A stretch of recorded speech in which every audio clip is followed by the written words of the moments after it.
Libre-échange, Sylvain Blondin. Libre-échange, Sylvain Blondin.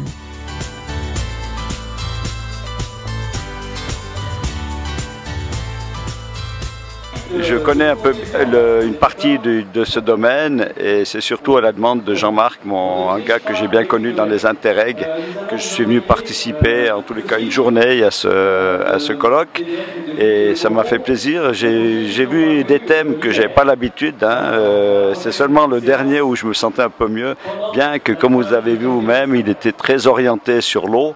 Et heureusement en tant que géologue on a de l'eau, mais souvent on traite plutôt l'eau souterraine qui nous gêne plutôt qu'elle nous rend service. Un moment marquant de ma carrière, bon, il y en a eu plusieurs, c'est toujours des événements, des catastrophes, si on peut appeler ça comme ça. 1991, l'éboulement de Randa, 30 millions de mètres cubes. Suite à ça, il y a eu les événements, les inondations et les crues de l'automne 2000.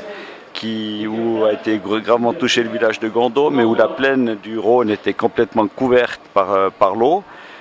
Suite à ça, il y a eu 2-3 petits événements. Il y a eu quelque chose aussi d'important, je dirais, parce que c'était, si je me souviens bien, au mois d'octobre, 14 octobre, Gondo, et 3 semaines après, il y a ce qu'on appelle nous le puits blindé de Cleuson-Dixence, qui est un tuyau qui amène en plaine la chute pour pouvoir la turbiner au fond de la plaine.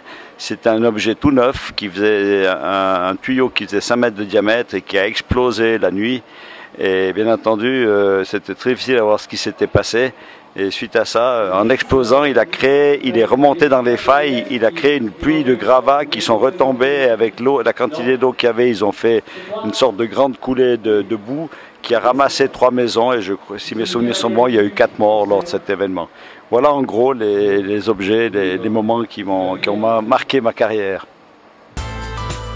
Libre-échange, Sylvain Blondin.